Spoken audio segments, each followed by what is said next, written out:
नमस्कार दोस्तों, जय श्री राम। और आपका फिर से स्वागत है मेरे चैनल में। आशा करती हूँ आप सब बहुत अच्छी सेहत में होंगे। तो आज हम अपनी वीडियो में पढ़ने जा रहे हैं रामचरितमानस सीरीज़ के पहले पाठ बालकांड का डे 15। और बिना किसी देरी के हम अपना वीडियो शुरू करते हैं। तुम पवित्र और सुंदर बुद्धि वाले हो, इससे मुझे बहुत ही प्यारे हो और तुम्हारी भी मुझ पर प्रीति और विश्वास है। हे तात, अब यदि मैं तुमसे कुछ छिपाता हूँ तो मुझे बहुत ही भयानक दोष लगेगा। जो जो वह तपस्वी उदासीनता की बातें कहता था, त्यों ही त्यों राजा को विश्वास उत्पन्न होता जाता था। जब वह उस बगुले की तरह ध्यान लगाने वाला मुनि ने राजा को कर्म, मन और वचन से अपने वश में जाना, तब वह बोला, हे भाई, हमारा नाम एक तेनु है। यह सुनकर राजा ने फिर सिर निवार कर कहा, मुझे अपना अत्यंत सेवक जानकर अपने नाम का अर्थ समझाकर कहिए। जब सबसे पहले सृष्टि उत्पन्न हुई थी तभी मेरी उत्पत्ति हुई थी। तब से मैंने फिर दूसरी देह नहीं धारण की, इसी से मेरा नाम एक तेनु है। हे पुत्र, मन में आश्चर्य मत करो, तब से कुछ भी दुर्लभ नहीं है। तब के बल से ब्रह्मा जगत को रचते हैं, तब ही के बल से विष्णु संसार का पालन करने वाले बने हैं, तब ही के बल से रुद्र संहार करते हैं। संसार में कोई ऐसी वस्तु नहीं जो तप से न मिल सके। यह सुनकर राजा को बड़ा अनुराग हुआ। तब वह पुरानी कथाएं कहने लगा। कर्म, धर्म और अनेकों प्रकार के इतिहास कहकर वह वैराग्य और ज्ञान का निरूपण करने लगा। सृष्टि की उत्पत्ति, पालन और संहार की अपार आश्चर्य भरी कथाएं उसने विस्तार से कही।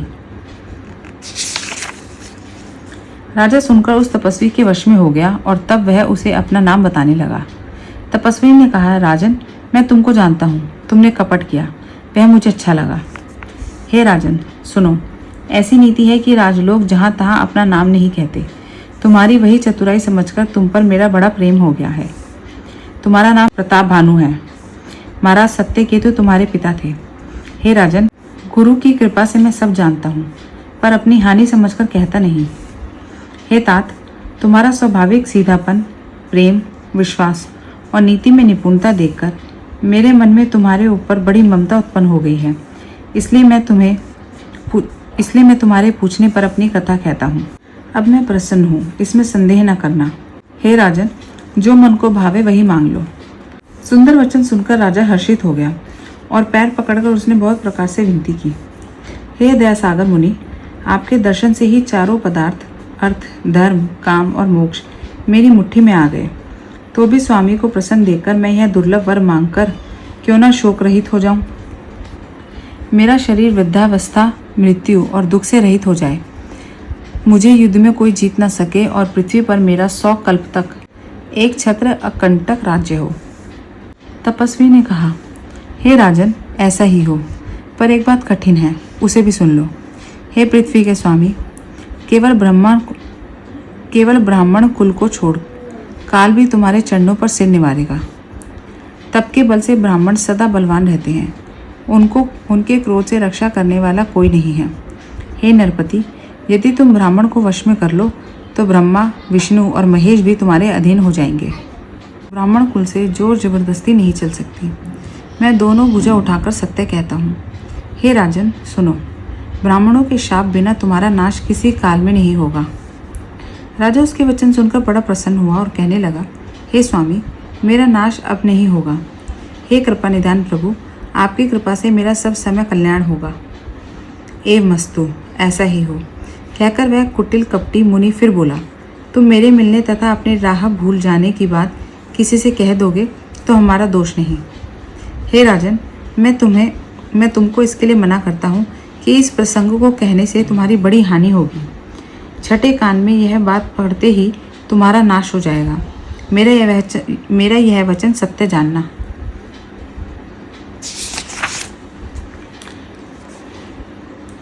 हे प्रताप भानु, सुनो, इस बात के प्रकट करने से अथवा ब्राह्मण को शाप से तुम्हारा नाश होगा और किसी उपाय से चाहे ब्रह्मा और शंकर भी मन में क्रोध करें, तुम्हारी मृत्यु नहीं होगी।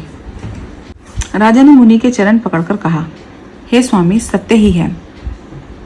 ब्राह्मण और गुरु के क्रोध से कहिए, कौन रक्षा कर सकता है। यदि ब्रह्मा भी क्रोध करे तो गुरु बचा लेते हैं, पर गुरु से विरोध करने पर जगत में कोई भी बचाने वाला नहीं है। यदि मैं आपके कथन के अनुसार नहीं चलूँगा तो मेरा नाश हो जाए, मुझे इसकी चिंता नहीं है। मेरा मन तो हे प्रभु एक ही डर से डर रहा है कि ब्राह्मणों का श्राप बड़ा भयानक होता है। वे ब्राह्मण किस प्रकार से वश में हो सकते हैं, कृपा करके वह भी बताइए। हे दीन दयालु, आपको छोड़कर और किसी को मैं अपना हितु नहीं देखता। हे राजन सुनो, संसार में उपाय तो बहुत हैं, पर वे कष्ट साध्य हैं और इस पर भी सिद्ध हो या ना हो उनकी सफलता निश्चित नहीं है। हाँ, एक उपाय बहुत सहज है, परंतु उसमें भी एक कठिनता है। हे राजन, वह युक्ति तो मेरे हाथ है, पर मेरा जाना तुम्हारे नगर में हो नहीं सकता। जब से पैदा हुआ हूँ तब से आज तक मैं किसी के घर अथवा गांव नहीं गया। परंतु यदि नहीं जाता तो तुम्हारा काम बिगड़ता है। आज यह बड़ा असमंजस आ पड़ा है। यह सुनकर राजा कोमल वाणी से बोला, हे नाथ, वेदों में ऐसी नीति कही है कि बड़े लोग छोटों पर स्नेह करते ही हैं। पर्वत अपने सिरों पर सदा तृण को धारण किए रहते हैं। अगाध समुद्र अपने मस्तक पर फेन को धारण करता है और धरती अपने सिर पर सदा धूलि को धारण किए रहती है। ऐसा कहकर राजा ने मुनि के चरण पकड़ लिए और कहा, हे स्वामी, कृपा कीजिए, आप संत हैं, दीन दयालु हैं। हे प्रभु, मेरे लिए इतना कष्ट सहिए। राजा को अपने अधीन जानकर कपट में प्रवीण तपस्वी बोला, हे राजन सुनो, मैं तुमसे सत्य कहता हूँ, जगत में मुझे कुछ भी दुर्लभ नहीं है। मैं तुम्हारा काम अवश्य करूँगा। तुम मन, वाणी और शरीर तीनों से मेरे भक्त हो, पर योग, युक्ति, तप और मंत्र का प्रभाव तभी फलीभूत होता है जब वे छिपाकर किए जाते हैं। हे नरपति, मैं यदि रसोई बनाऊं और तुम उसे परोसो और मुझे कोई जानने न पावे, तो उस अन्न को जो जो खाएगा सो तुम्हारा आज्ञाकारी बन जाएगा। यही नहीं, उन भोजन करने वालों के घर भी जो कोई भोजन करेगा, हे राजन सुनो, वह भी तुम्हारे अधीन हो जाएगा। हे राजन, जाकर यही उपाय करो और वर्ष भर भोजन कराने का संकल्प कर लेना। नित्य नए 1 लाख ब्राह्मणों को कुटुंब सहित निमंत्रित करना। मैं तुम्हारे संकल्प के काल अथवा 1 वर्ष तक प्रतिदिन भोजन बनवा दिया करूँगा। हे राजन, इस प्रकार बहुत ही थोड़े परिश्रम से सब ब्राह्मण तुम्हारे वश में हो जाएंगे। ब्राह्मण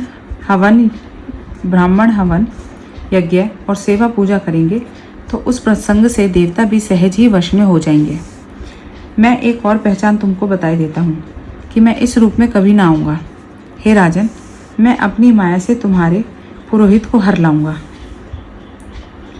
तब के बल से उसे अपने समान बनाकर 1 वर्ष तक यहाँ रखूंगा। और हे राजन सुनो, मैं उसका रूप बनाकर सब प्रकार से तुम्हारा काम सिद्ध करूंगा।